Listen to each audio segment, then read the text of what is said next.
Buenos días, hoy 16 de marzo del año 2024 vamos a iniciar nuestra escuela dominical virtual cristiana con el título La señal de su autoridad, que es la sesión 3. Ya saben que es el material para adultos de Lightwife, que es un material que da la Convención Bautista del Sur. Muy bien, vamos a iniciar como siempre con el texto en español y después en inglés.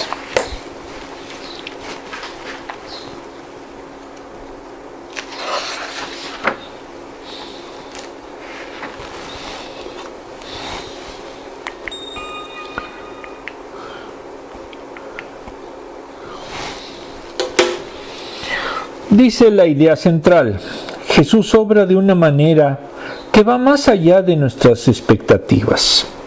Aplicación para la vida. En muchos trabajos muchas veces enfrentamos situaciones donde nos sentimos impotentes. Imagina un empleado que lleva muchos años en la misma empresa, siempre cumpliendo sus deberes con excelencia, pero sin ser reconocido por su fiel labor. Un día llega un nuevo gerente con visión fresca y autoridad para hacer cambios. Este gerente no solo nota el trabajo de ese empleado, sino que también le da una oportunidad que nunca antes había tenido. La autoridad del nuevo gerente transforma una situación que el empleado nunca pensó que pasaría. La experiencia de sentirse despreciado no es rara. Todos anhelamos que alguien reconozca nuestro potencial y nos brinde nuevas oportunidades. La llegada de una autoridad transformadora puede ser el catalizador para un cambio significativo en nuestras vidas. En esta sesión veremos cómo Jesús, con su autoridad divina, cambió la vida de un hombre que llevaba 38 años enfermo. Exploraremos cómo la autoridad de Jesús no solo desafía nuestras expectativas, sino que también tiene el poder de transformar nuestras circunstancias de manera que nunca antes imaginamos. Muy bien. Vemos ahí una silla de ruedas que es sinónimo precisamente de una gente que tiene una incapacidad motriz. Ahora vamos a ver en la versión inglesa. La Biblia se encuentra con la vida. Cuando vemos televisión, especialmente canales religiosos, a menudo nos encontramos con anuncios publicitarios. Algunos de ellos se jactan de usar un objeto para recibir un milagro de Dios. Los anuncios publicitarios están llenos de testimonios de personas que recibieron sanación o dinero usando objetos milagrosos. Luego el enfoque al final del anuncio publicitario es que si envías un regalo monetario recibirás un objeto milagroso, así como también comenzarás a recibir las bendiciones que seguramente vendrán después. Es triste ver cómo muchas personas, incluso algunos cristianos, caen en estos trucos para obtener una bendición temporal, mientras se pierden la verdad mayor. Dios nos llama a tener fe solo en Él. En el pasaje de hoy leeremos acerca de un hombre que creyó en el truco de un estanque de agua y cómo la gente pensaba que era una fuente de sanación. Sin embargo, cuando conoció a Jesús, su vida cambió verdaderamente para siempre. La sanación de este hombre se convirtió en una de las señales utilizadas para demostrar la naturaleza de la relación de Jesús con su Padre. Muy bien, vamos ahora a ver nuestros textos bíblicos. Ya saben que nosotros utilizamos la Nueva Versión Internacional y buscamos en su momento que sea plenamente entendida. En el post que vimos, aquí lo vamos a regresar, se ve la silla de ruedas, que es sinónimo, como habíamos dicho, de una persona que sufre incapacidad. Muy bien.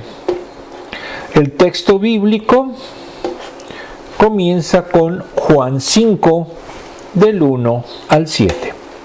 Jesús sana a un inválido. Algún tiempo después se celebraba una fiesta de los judíos y subió Jesús a Jerusalén.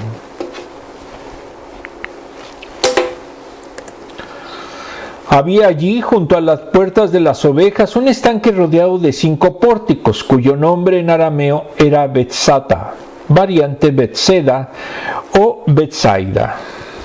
Es dependiendo de los documentos en donde se encuentra esta historia. En esos pórticos se hallaban tendidos muchos enfermos, ciegos, cojos y paralíticos, variante paralíticos que esperaban el movimiento de agua.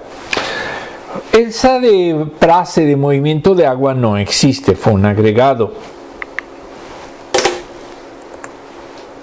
No existe tampoco en los textos más conocidos y más fidedignos el versículo 4. Entonces simplemente no lo ponemos. El versículo 5. Entre ellos se encontraba un hombre inválido que llevaba enfermo 38 años. Cuando Jesús lo vio allí, tirado en el suelo, y se enteró de que ya tenía mucho tiempo de estar así, le preguntó: ¿quieres quedar sano?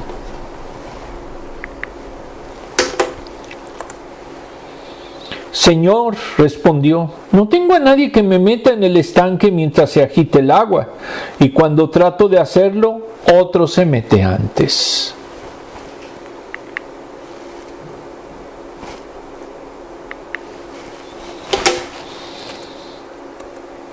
Esta sería una representación de ese famoso estanque.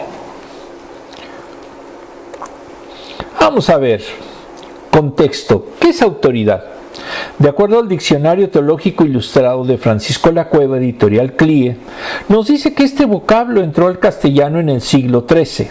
Ya en 1155 se había utilizado, viene del latín auctor, creador, autor, promotor, y del verbo ungere, aumentar la autoridad como atributo de una persona. Designa un conjunto de cualidades que demandan del sujeto de dicha autoridad un asentimiento personal. El asentimiento prestado a la autoridad se llama fe. Cuando ese sentimiento se refleja en la sumisión de la voluntad hecha manifiesta en la conducta, se llama obediencia. Esto es la autoridad personal.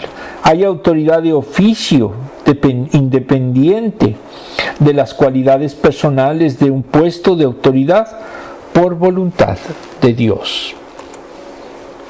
En tales casos, la obediencia a la autoridad se requiere bajo pecado. Romanos 13, del 1 al 2. Esta autoridad de oficio se convierte en oficial cuando se funde en la necesidad de dirigir la acción de los miembros de una determinada sociedad a los fines propios de esa sociedad, ya sea el Estado, Iglesia o familia, sin entrar a la cuestión de quién y en qué medida debe ejercer esa autoridad. La autoridad pedagógica es cuando los padres, junto con el Estado e Iglesia, asumen la misión de instruir y educar a sus hijos, cuya capacidad de raciocinio no es lo suficiente madura para organizar su mentalidad y conducta de forma conveniente. Es sano cuando se ayuda al niño a entender y cumplir sus deberes personales y sociales con sentido de responsabilidad ante Dios y los hombres. Teológicamente, Dios Trino y su palabra, la Biblia, son la autoridad suprema e indiscutible de toda comunidad eclesial. En el Nuevo Testamento, la autoridad de Dios se expresa en forma única e irrepetible por medio de los apóstoles, quienes por definición fueron los embajadores personales del Señor Jesucristo. Mateo 10, 1 y 40, Marcos 3, 14, Juan 17, 18, Hechos 1 del 1 al 8. Fue única e irrepetible, la ejercieron en nombre de Dios en cuestión de fe, disciplina, no tuvieron sucesores y cuyos textos inspirados gozaron de la misma autoridad que el resto de las Escrituras. Segunda de Pedro 3, del 15 al 16. Entonces, en el caso de Cristo, es quien ejerció la autoridad inicial de la misión redentora en el Nuevo Testamento y dirigió a los apóstoles. Entonces, es falso que existan apóstoles en la actualidad. Quien se diga apóstol es un impostor. Segundo, tercera señal en Galilea. En el libro Los Milagros de Jesús Martínez, editorial Lito Art Publicidad, CA, nos dice que esta tercera señal, este milagro se realizó en los alrededores de Jerusalén, en el estanque que se encuentra al norte de la Vía Dolorosa, llamado por Juan Bethesda. 3 fiestas se han identificado con este relato: la Pascua, Pentecostés o los tabernáculos. Todas se celebraron en Jerusalén. Se piensa que era la segunda Pascua a la que asistía Jesús en el mes de marzo del año 28, segundo año de su ministerio. Tendría 32 años. En la tradición judía, el movimiento del agua en estanque era producido por un ángel. Las personas impulsadas por su fe eran sanadas y tales curaciones ocurrían periódicamente. En los 5 pórticos yacía una multitud de enfermos, ciegos, cojos y paralíticos. Los ciegos e inválidos estaban en total desventaja, unos porque no veían el movimiento del agua y otros porque no podían llegar a tiempo mientras se movía. Los inválidos no tenían a nadie que les ayudase. Jesús tomó el caso más desesperante de todos. Tenía 38 años de estar postrado en su lecho, esperando que le ayudase una mano amiga. Una triste y lamentable condición. Este acto supersticioso era un reflejo de su fe. Si actualmente se pone la fe en mitos, supercherías, la fe estará en un lugar incorrecto. Si usted cree que ir a un santuario de fulanito o sotanita lo va a sanar, incluso hasta yéndose de rodillas, le tengo una mala noticia. No va a sanarse, se va a lastimar mucho las rodillas y no, está enfocando su fe en un lugar equivocado. En ese estanque habría discriminación, puesto que solo los más fuertes y capaces tendrían la oportunidad de ser sanados. Pero demostrar fe en Jesús es lo más importante para un Dios que no hace distinción de personas. Romanos 2:11, Primera de Pedro 1:17. Recordando que Dios sana a aquel a quien Él quiere. Jesús lo eligió a Él. En eso consiste también la salvación. Él nos amó y envió a su Hijo. Nosotros lo amamos a Él, pero Él nos amó primero. Primera de Juan 4, del 10 y al 19. Jesús es el Dios de los desechados, desesperados, desamparados, de los que no tienen ninguna oportunidad en la vida. Jesús los sanó por la desesperación e incapacidad de éste, más que por su fe. Al principio se centró en el agua. Desde Jesús, en su gran misericordia, lo sanó. La fe se desarrolla de manera progresiva, como aparece aquí.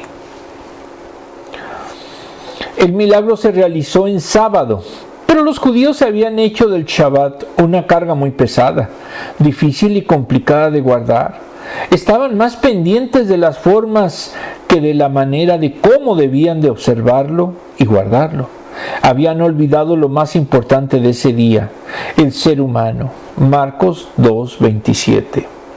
Jesús vino a cambiar el orden en cuanto a su observancia, porque la ley y el sábado dado por Dios era para la felicidad y el bienestar del hombre. Si éste obedecía a la ley, recibiría muchas bendiciones, pero salvar su alma es más importante la persona que la ley. Lucas 13, del 15 al 16, 14, del 3 al 5. Dios está a favor de la misericordia antes que aplicar la justicia. Mateo 9:13. Este principio no lo tenía muy claro en los tiempos de Jesús, pues criticaban al hombre que había sanado de llevar cargando su lecho en el día sábado. En ningún momento preguntaron cómo había recuperado su salud. La preocupación de los líderes religiosos estaba en el cumplimiento de la ley y no en el bienestar del individuo. El hombre, sin saber mucho sobre su sanador, colocó la responsabilidad de su culpa sobre Jesús. Mateo 8:17. A partir de ese momento se le buscó matar a Jesús, mientras las personas seguían yendo al estanque en busca de sanación.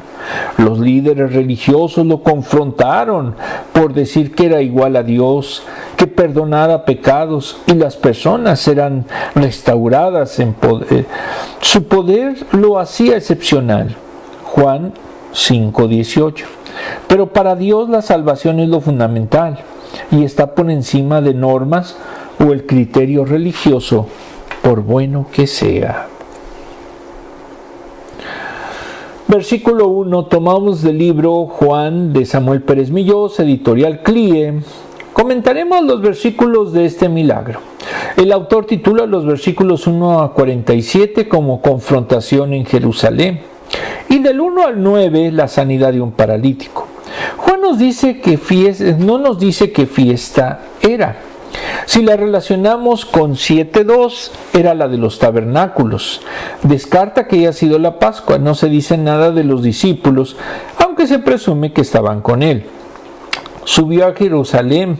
Era la fórmula que los judíos utilizaban para referirse al traslado hacia la ciudad santa desde cualquier parte del país, porque en ella estaba el templo. Versículo 2. El lugar se ubica en la Puerta de las Ovejas. Era una piscina o estanque en que en hebreo es Betesda, que viene del arameo Bet Esesda, casa de misericordia. La puerta recibía ese nombre porque allí Nehemías recogía las ovejas destinadas para el sacrificio. Nehemías 3:1, 32, 12, 39. Otro nombre del estanque es Besaida, casa de paz, casa del pez. En otro, Betzata, casa del olivo. Se descubrió el lugar en el año 1888, en donde se ubica un estanque de forma rectangular, 50 metros de largo por 60 de ancho, dividido en dos por un muro. En uno aparece una imagen borrosa de un ángel y del otro se llenaba con agua barrosa, debido a que allí se limpiaban las ovejas del sacrificio. Versículo 3. En los 5 pórticos estaban muchos enfermos de la ciudad. Había inválidos literalmente secos. No aparece en fuentes más confiables del movimiento de agua, que es el versículo 4, por lo que se cree que fue una interpolación. Versículo 5. El enfermo estaba afectado de una parálisis que le impedía moverse y necesitaba ayuda para hacerlo. Versículo 7. Llevaba 38 años en esa lamentable situación. Solo le permitía estar tendido en el suelo y arrastrarse hasta llegar al borde del estanque. Una señal mesiánica era que los cocos se restaurarían y saltarían. Isaías 35:6. El agua del estanque no había hecho efecto alguno en él durante todo ese tiempo que había estado allí. Versículo 6. El Señor conoce la situación del enfermo. Lo vio acostado, que era la única forma en que podía estar por su incapacidad física. El Señor lo vio con afecto, movió su corazón a misericordia. La pregunta literalmente fue: ¿quieres ser hecho sano? Pareciera una pregunta obvia o ilógica. Si todos estaban allí por sanidad, el paralítico había perdido toda esperanza de sanar. La pregunta impactó al enfermo y le hizo notarse su condición miserable y su incapacidad para superarla. Jesús, como Dios, toma la iniciativa en él. El problema del hombre buscando su restauración, un elemento básico es que en el corazón necesitado se busca que ocurra una salvación o sanidad. Versículo 7.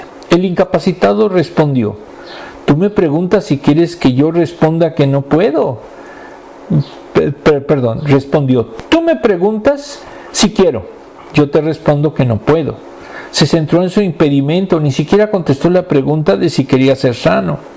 El primer problema es que carecía de cualquier ayuda para entrar en el estanque cuando se agitaba el agua. Hendrickson decía: parece que en el estanque la regla era cada cual cuide lo suyo. El estanque puede ser un manantial que eventualmente emitía agua en determinado tiempo, o quizás era agua azufrosa o tenía algún tipo de poder sanador. Por eso se movían sus aguas. No necesariamente lo hacía un ángel. El inválido demuestra lo que es la naturaleza humana. hay ingratitud, se manifiesta en el egoísmo de olvidar a los que aún no eran sanos. Si alguien se sanaba, pues no ayudaba a los demás, se iba de volada. Desglose. Jesús subió a Jerusalén para una fiesta y fue al estanque de Betesda, que significa en hebreo casa de misericordia. Estaba rodeado por 5 pórticos donde yacía una multitud de enfermos, ciegos, cojos y paralíticos, esperando el movimiento del agua. Se creía que un ángel descendía de vez en cuando y agitaba el agua, y el primero que entraba al agua era sanado de cualquier enfermedad. Pero marginaban y discriminaban a las personas con incapacidades y enfermedades. Tenían que encontrar algo que les diera esperanza en medio de la desesperación. Era una falsa creencia que el estanque sanara milagrosamente. Cumplía el único propósito de darles una esperanza a estas personas. Jesús vio a un hombre que llevaba 38 años, una vida de sufrimiento y desesperanza, frustrada. Al verlo le preguntó: ¿quieres ser sano? Con su pregunta le dio dignidad al hombre, ofreciéndole una oportunidad para tomar una decisión e involucrarlo en el proceso de su sanidad. Destaca su compasión y su deseo de interactuar con quienes sufren, mostrando que la sanidad es un acto físico como una invitación a la fe. La respuesta del paralítico refleja su desesperación y frustración. Solo veía cómo solución entrar cuando el agua estuviera agitada. Su falta de esperanza y resignación muestra las circunstancias prolongadas de un sufrimiento y cómo pueden afectar la perspectiva y la fe de una persona. Sin embargo, la intervención de Jesús en este contexto resalta su poder y su disposición para sanar, incluso cuando las personas han perdido toda esperanza, y demostró que su poder no depende de medios tradicionales ni superstición, sino solo de su gracia. Si le dicen que con un ungüento, que con una solución milagrosa se va a sanar, usted no les crea, porque eso no es bíblico.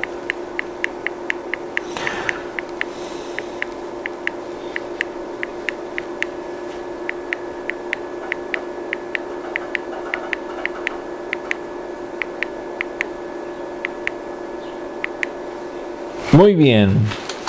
La primera pregunta es de español y la segunda de inglés. ¿Qué cosas en tu vida consideras imposibles de cambiar? Pues muchas veces es la desconfianza en el futuro. Estos últimos días, pues aquí en Estados Unidos y en otros países se ha visto muchos problemas económicos, inflación. Entonces el futuro no se siente halagüeño. Y es algo que no depende de nosotros, sino de los líderes. ¿Qué truco o discurso de venta aceptaste, pero luego te arrepentiste? Cuando alguien compra algo que presume que es lo mejor del mundo y resulta que no funciona, pues simplemente se decepciona. Afortunadamente aquí en Estados Unidos la mayoría de esas compras pueden devolverse. Por ejemplo, si un collar produce alergia, pues lógicamente no voy a comprar ese collar. ¿Por qué? Pues porque no lo voy a poder utilizar. O un regalo de ese tipo, etcétera. O un reloj que no en su momento presume que es el más exacto del mundo y se para de repente, pues tampoco sería muy idóneo. La 2. ¿Dónde yace la autoridad necesaria para transformar tu vida? Solo en Jesús. ¿Por qué? Porque Jesús es el que puede cambiar realmente nuestra existencia, si lo obedecemos y si lo consideramos nuestro Señor. ¿A dónde van hoy las personas desesperadas esperando que ocurra un milagro? Muchas veces se ponen a ídolos y van hasta en procesiones para que los sane. Pero son mitos, son fantasías. Porque la verdadera fe no está en un ídolo, no está en una imagen, sino solo en Jesús.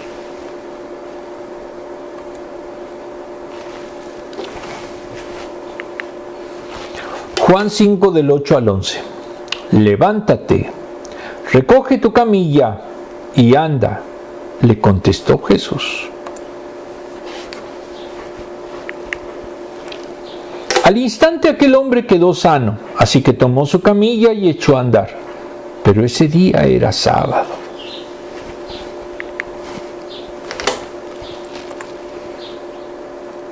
Por eso los judíos le dijeron al que había sido sanado: hoy es sábado, no te está permitido cargar tu camilla.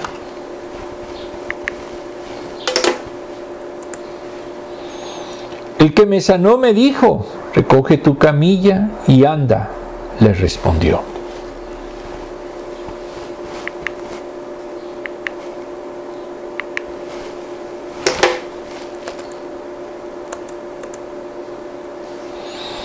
Así es como lo encontró Jesús a esta persona, sería una representación, y de inmediato le dijo que se levantara y arrastrara y se llevara su camilla. Hoy era sábado, ¿y qué?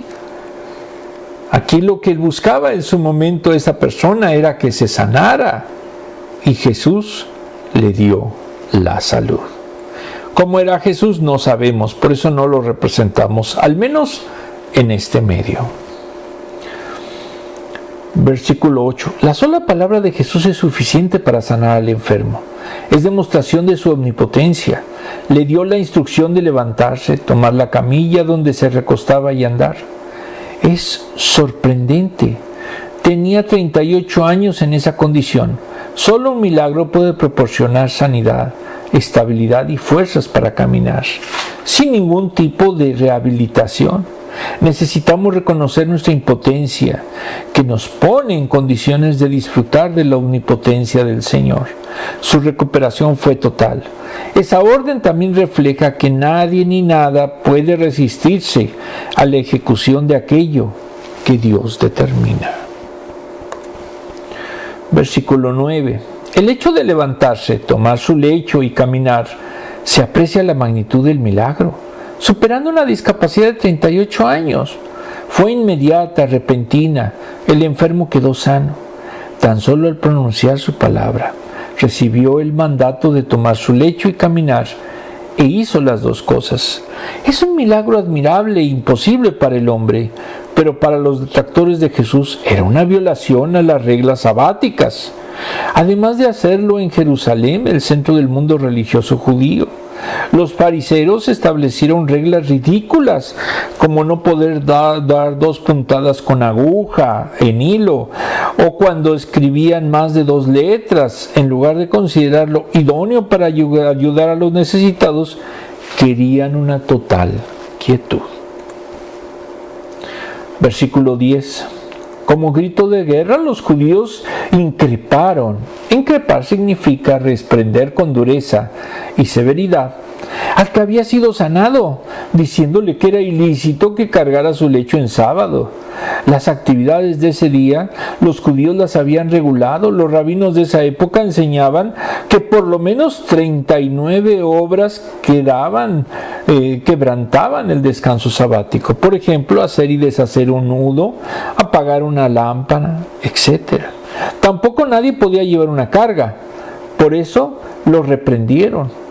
Pero esa era una prohibición, quizás era para quienes pudieran tener ingresos. Éxodo 20:10, Jeremías 17, 19 al 27. Pero aquí no era el caso. El castigo contra esa violación sabática era la lapidación. Pero él escogió seguir a Jesús.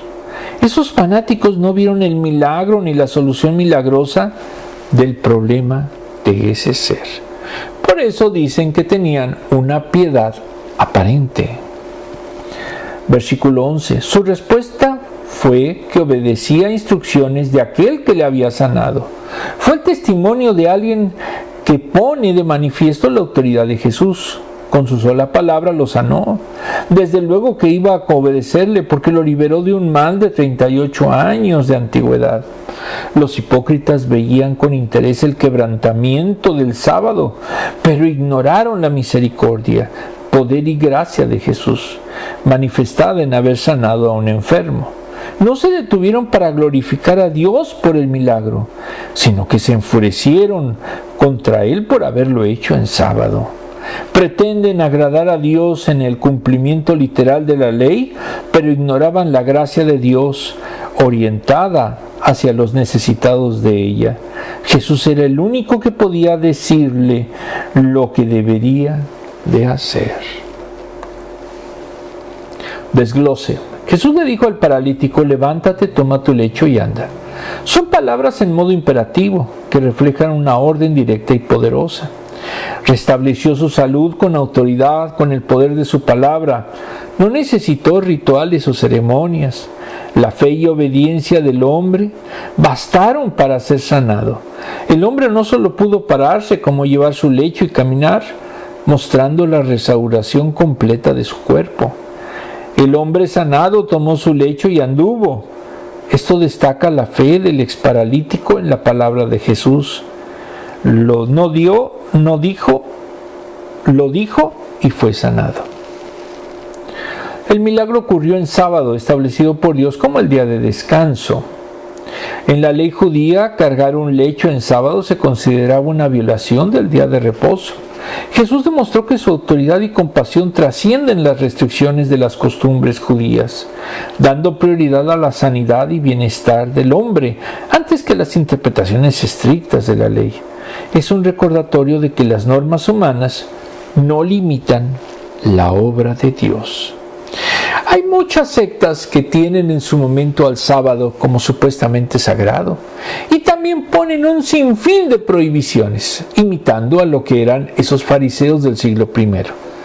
Pero Jesús da una lección: lo que importa es ayudar al prójimo.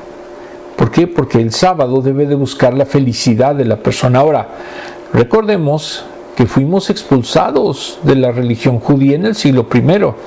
Entonces no somos judíos, por eso establecimos los cristianos al domingo como nuestro día de reposo. Los judíos le dijeron al hombre que era sábado y no le era lícito su lecho, cargar su lecho. Es un enfoque rigorista, rígido. En lugar de gozarse de la sanidad del hombre, se enfocaron en la supuesta infracción de la ley. El sanado solo le respondió: él me sanó, él mismo me dijo, toma tu lecho y anda. Reconoció la autoridad de Jesús sobre la ley sabática y demostró que su santidad fue una obra divina, que las tradiciones humanas no pueden limitar. Desafió las interpretaciones restrictivas de la ley, enfocándose en la compasión y misericordia. Mateo 22:27. Porque el día de reposo fue hecho por causa del hombre y no el hombre por causa del día de reposo. Vamos a ver la siguiente pregunta.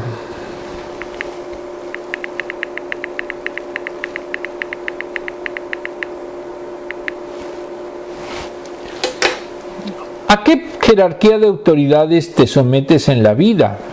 Bueno, a las que son elegidas, siempre y cuando no dicten normas que sean contrarias a la palabra. Cuando son contrarias a la palabra, pues no puede haber sometimiento. ¿Cuándo ha satisfecho Jesús tus necesidades de una manera sorprendente? Pues créame que en estos momentos el hecho de que mi esposa y yo estemos aquí en este país, pues es un milagro en muchos sentidos. Y gracias a Dios pues hemos podido afrontar los gastos. Pero sí resulta muy difícil a veces pensar qué va a pasar al fin de mes, etc. Gracias a Dios, Él provee y da los medios para hacerlo. Vamos a continuar.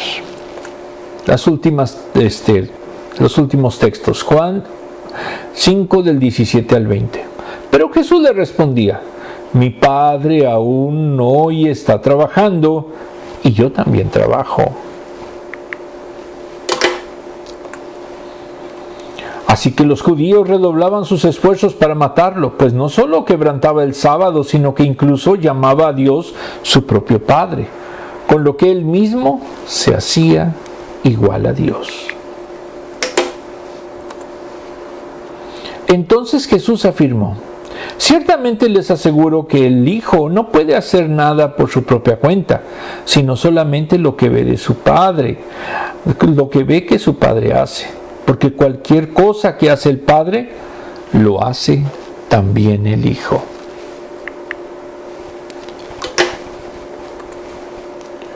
Pues el Padre ama al Hijo y le muestra todo lo que hace, sí, y aún cosas más grandes que éstas le mostrará, que los dejará a ustedes asombrados. Y lo hizo sobre todo cuando resucitó.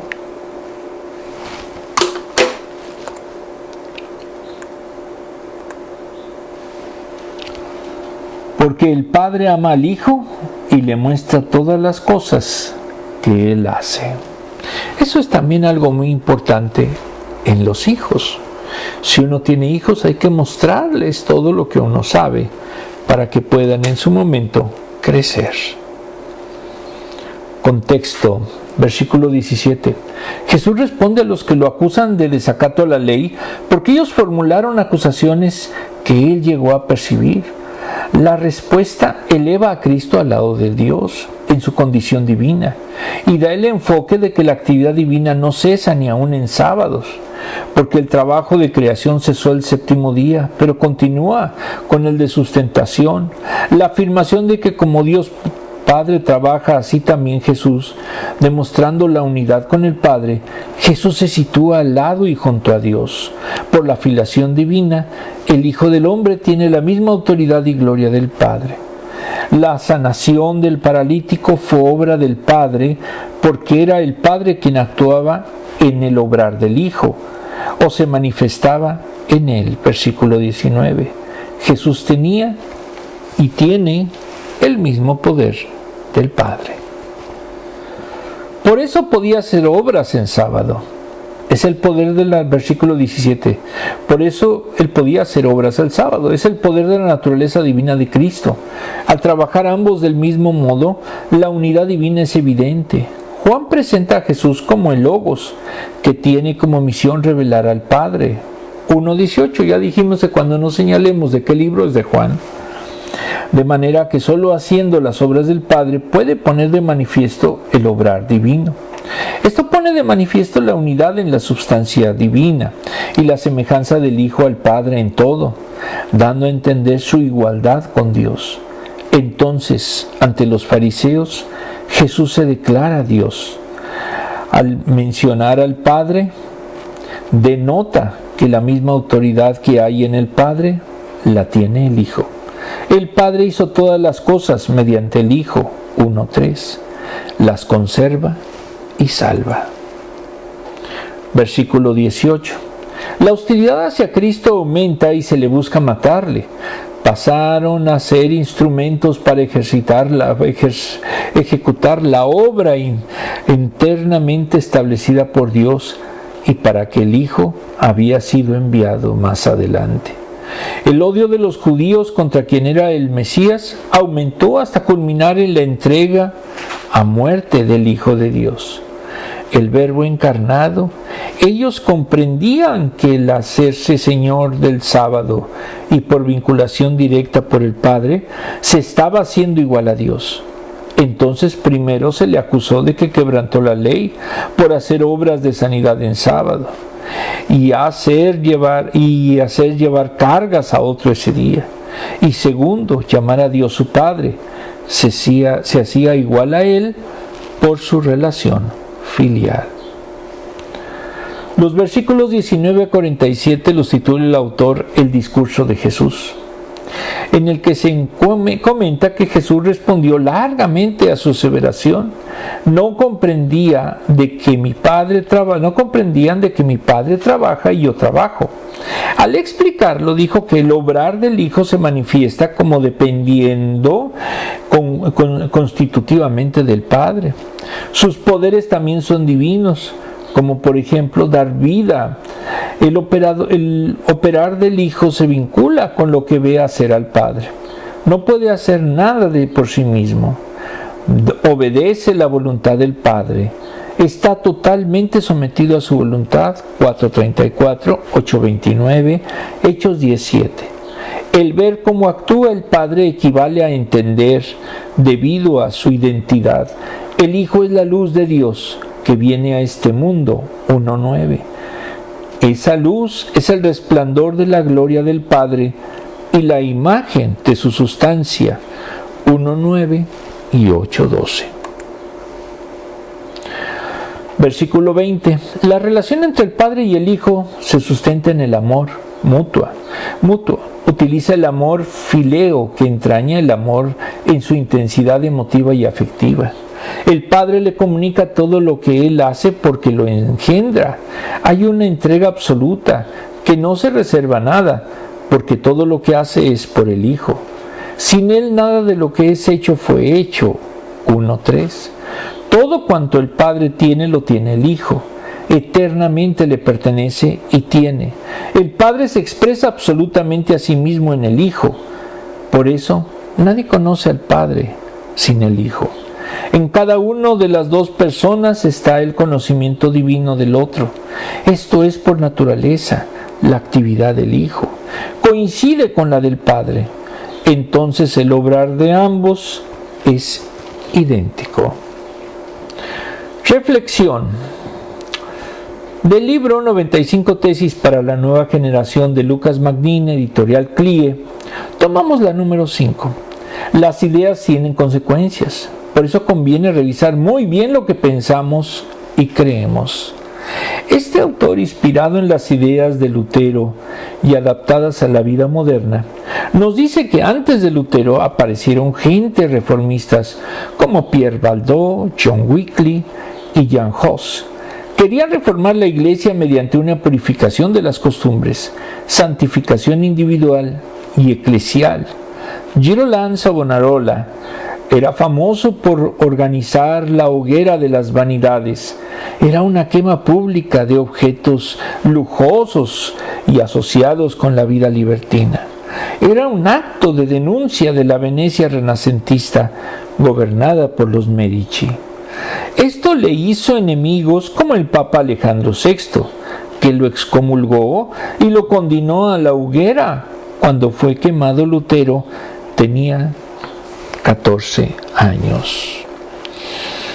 Un poder que se reconoce que es corrupto y ordena matar, quemar a una persona que denuncia esa corrupción, claramente corrobora que no tiene nada que ver con Cristo. Ese momento inspiró al eventual reformador. 2 décadas después fue acusado de herejía. Camino a la dieta de Worms, llevaba una imagen de ese mártir. Esto es de Savonarola. También Lutero buscó purificar las prácticas y costumbres de la Iglesia, pero se centró en una revisión de la dogmática, es decir, de su doctrina contra las enseñanzas pecaminosas. Decía que si no reformaba la doctrina, la reforma de la moral sería en vano, pues la superstición y la santidad ficticia no pueden reconocerse sino mediante la palabra y la fe. Él admiraba a los antecesores reformistas, pero los criticó por haber denunciado las deficiencias morales de la Iglesia sin atacar la teología, que estaba en su base. Habían apuntado a las consecuencias del problema sin hacer nada contra las causas. C.S. Lewis dijo que podemos pasar la vida sin prestar atención a las ideas teológicas, ignorando esa dimensión de la realidad, pero no significa que no tengamos alguna posición sobre el tema. Entonces tenemos un gran número de ideas equivocadas, ideas malas, mutiladas y obsoletas, porque gran número de las ideas que en cuanto a Dios se hallan en boca en nuestra época son simplemente las que los verdaderos teólogos estudiaron hace ya siglos y descartaron. Nuestras ideas teológicas no son abstracciones intrascendentes que tienen de un color y otro. Nuestra fe no son un mero telón de fondo de la verdadera vida cristiana. Las ideas filosóficas y religiosas son peligrosas, decía, tan peligrosas como el fuego, y nadie puede apartar de ellas esa belleza que les convierte en peligro. Pero solo hay un medio de protegernos de su peligro excesivo, y es penetrar en la filosofía y empaparnos de religión. Revisar, deconstruir, meditar y filtrar nuestras ideas sobre Dios y el mundo debería ser uno de los primeros pasos para la reforma de nuestra espiritualidad cristiana. No es un trabajo destinado a los intelectuales con poca fe, no es una distracción de una verdadera espiritualidad, como dijo Richard Wagner. Hace algunas décadas las ideas tienen consecuencias. Si predicamos la centralidad del Evangelio en todas las áreas de la realidad, lo que creamos que Dios, la Biblia, la salvación y la misión afectarían notablemente, para bien o para mal, nuestra vida, nuestra comunidad de fe y la sociedad. Y ese es el gran problema, no meditamos. Muchos son solo borregos que repiten lo que oyeron, pero no critican. Y para realmente ser un creyente racional, necesita estudiar a fondo, no por encimita. Porque por ese insertar en encimita se dan las herejías, pero sobre todo se da la mediocridad en muchas iglesias. Sí, conozco algunas.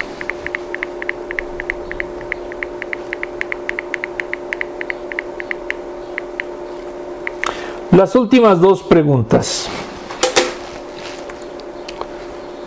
Perdón, faltó el desglose. Jesús respondió a las críticas de los judíos respecto al día del reposo, diciendo que tanto él como su padre trabajan en sábado, Juan 5:17. Dios tiene interés personal y continuo en el mundo, incluso el día de reposo. Su obra de redención en el mundo define el reposo de Dios, Hebreos 3, Efesios 2, del 8 al 9. Jesús afirmó que Él está activo, haciendo la voluntad de Dios. En el contexto judío, esta declaración es revolucionaria porque iguala la obra de Jesús con la de Dios Padre, mostrando su autoridad divina y su participación en la obra de la creación y de la redención. Los judíos sintieron el deseo de matarle por violar el día de reposo y llamar a Dios su Padre, igualándose a Él. Los líderes entendieron que Jesús no solo justificaba sus acciones del sábado y además señalaba una relación filial con Dios, lo que consideraban una blasfemia.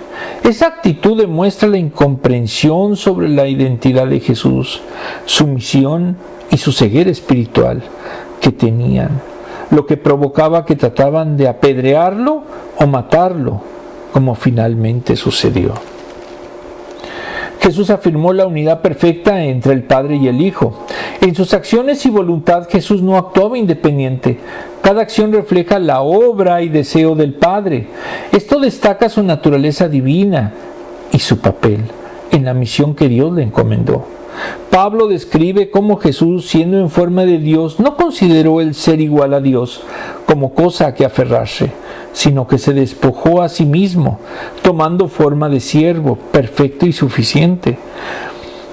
El Padre muestra todo al Hijo y Jesús lleva a cabo su obra. Jesús anuncia que se verán milagros mayores y se culminará su obra redentora, lo que nos invita a reconocer y participar en su misión divina, más porque somos sus discípulos o debemos de serlo. Si usted no es discípulo de Jesús, entonces no va a ser salvo. ¿Cómo disciernes la voluntad de Dios ante un conflicto de autoridad? Prevalece la voluntad de la palabra y de Dios sobre cualquier mandato de autoridad humana. Ese es el principio básico teológico. ¿Qué nos muestra la vida de Jesús acerca del carácter de Dios? Que hay una unidad perfecta con el Hijo. Entonces, el Dios y el Hijo no son lo mismo como dicen algunos unicitaristas, sino que Jesús está en su momento sometido al Padre, aunque tiene el mismo poder que el Padre. ¿A qué renunciamos o ganamos al guardar el día de reposo? Reitero, Jesús dijo de que no necesariamente es quedarse quietos, porque ya no es la obligatoriedad que tenían los judíos, porque no somos judíos, pero sí debemos ocuparnos de las cosas de Dios, como por ejemplo ir a la iglesia, apoyar a los hermanos desvalidos, etcétera, etcétera. Esa es la mejor forma de realmente guardar el día de reposo. ¿Cuáles son algunas lecciones que podemos aprender en esta tercera señal de Jesús? Que tan solo con su palabra puede en su momento sanar y que no necesitamos supercherías, ni mucho menos idolatrías para poder conocer el poder de Jesús. Muy bien, vamos a leer el último versículo. Juan 5:24. Ciertamente les aseguro que el que oye mi palabra y cree al que me envió, tiene vida eterna y no será juzgado, sino que ha pasado de la muerte a la vida. Juan 5:24. Muy bien, vamos por último a hacer una pequeña oración. Amantísimo Padre, te damos gracias porque tú nos concediste analizar esta señal, este milagro, el tercero que se hizo en su momento allá en Galilea.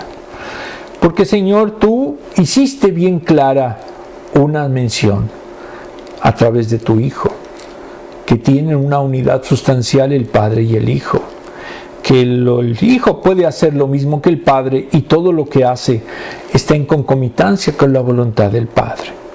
Ayúdanos, Señor, a entenderlo y a verdaderamente aferrarnos a seguir la voluntad del Hijo, los mandamientos que nos dejó para poder estar contigo, para poder estar y ser un verdadero Hijo tuyo por adopción. Todo esto, Señor, te lo pedimos en el sagrado nombre de nuestro Señor Jesucristo. Amén. Nos vemos el próximo domingo.